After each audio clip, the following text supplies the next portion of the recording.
And then that was the really holy moment, is if whole countries that are part of Europe, these are big, massive nations, can't pay their debts, then we're all. This is what got me into crypto in the first place. Once I realized it's not your money. Even if it's in a bank, it's not your money.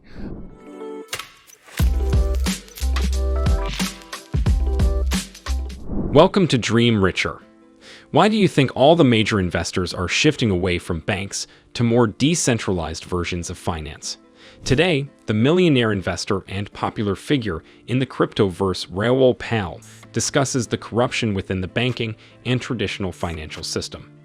As he argues, this corruption has gotten so much out of hand that whatever money you hold in the bank isn't even your own money anymore. We saw this happen with the Cyprus bank crisis, which could also repeat itself in the USA. Imagine you woke up one day to discover your bank account has been raided by another country's government. Just like that, $1 in every $16 of your supposedly safe money is now gone. The big Cyprus banks made a really bad investment. They lent money to Greece. When the Greek economy took a dive, the banks of Cyprus took an even bigger gamble. They began buying up Greek government bonds in the hopes of a bailout. This strategy backfired and made them go broke. The banks owed more money than the whole GDP of the country. So, how did Cyprus banks plan on paying back the debt? By taking money from people's personal bank accounts. That's correct. They taxed everyone with a savings account, between 6 and 10%, and shut down the banks so people wouldn't be able to pull out their cash. By the end of this video, Mr. Raoul argues whether or not we are headed into a similar situation. If you find the video helpful, then don't forget to subscribe. Let's get right into it.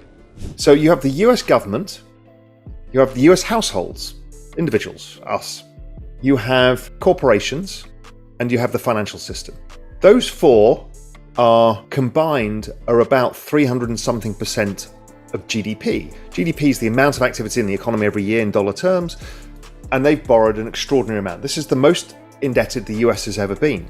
So to put it in perspective, the US is about 25% of the global economy, yet they have 100% equivalent of global GDP in debt. So this is the most indebted economy in the history of world economics in terms of global debt, because it's so big. Now, the US is not the only one here.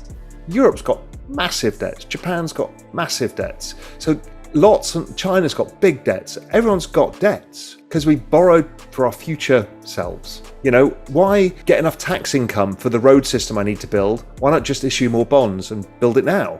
Because the bet is I'll create more productivity in the future, and then GDP grows and it's easier to pay off. And that generally works okay.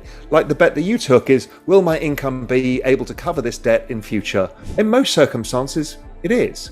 But what happens is, when your debt becomes so large and something happens to your income, then you start to say, well, can I pay this debt? So we talked about that part.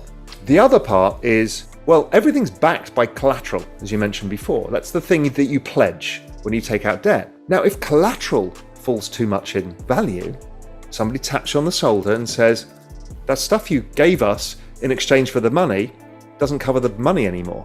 And then you get this liquidation that we talked about. This can't happen on a economic level. It can happen to you and I. It can happen to us in our crypto accounts. It can happen to us in our financial accounts, but we can't let it happen systemically.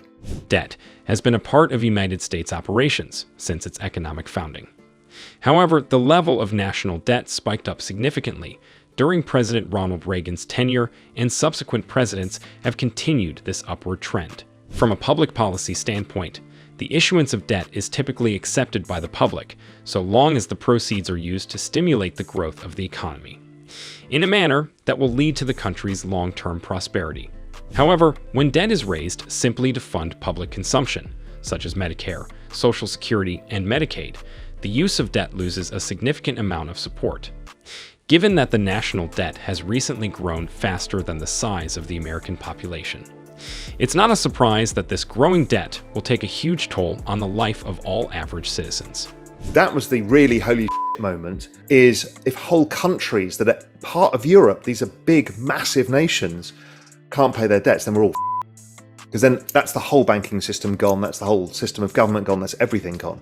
So they backstop the system by saying, we'll do whatever it takes. This was Mario Draghi's famous term. So basically the EU got together and said, we will buy these bonds to stop them falling to price in bankruptcy. Because against government bonds, as we talked about, it's the risk-free rate. Well, if it's not risk-free, then all of the other debt that's borrowed on top of it would have blown up too. But it's very clear that this is basically monetary debasement. What monetary debasement means for anybody who doesn't understand is, let's say you're thirsty, Tom. I sell you a bottle of water. You want to buy it because you're thirsty, so I can charge you $5 for it. Then let's say, no, there's only one bottle of water around. If I say, look, I've got 20 bottles of water, it's not that panicky to get that one bottle. So it might clear at $3 for that bottle of water. Now, if I've got 1 million bottles of water, water's worthless, right? So the more you create of something, the less value it has. So if there's one Picasso, it's worth a fortune. If Picasso had made 5,000 of exactly the same painting, they're worth less. So we see that with, for example, one-on-ones of Warhol versus Warhol's factory where he produced very similar pieces. They're worth less than the others. We see it in the NFT world as well. So scarcity versus abundance. So what you do when you print more money means there's more money around. So it lowers the value of the money. So that's debasing currency. And we saw this in Argentina. Famous moment in Argentina in 2001, I believe it was, called El Corralito, where the Argentinians couldn't pay their bills, the government. So what they did is they had this dual economy, the Argentinian peso and a dollar-based peso. They just took all the dollars from the bank accounts and convert them into pesos. So they got the dollars themselves to pay their debts, but basically utterly destroyed the peso. This is what got me into crypto in the first place, once I realized it's not your money. Even if it's in a bank, it's not your money. It's clear from Raoul Pal's explanation that USA has never looked weaker economically. Just take government's treasury bonds, for example, which are a way for the government to borrow loans from public. Governments pay money back periodically to the bondholder. The money borrowed by issuing bonds is known as local country debt. However, if the government is unstable, then you can expect the government to pay higher interest on the treasury bonds.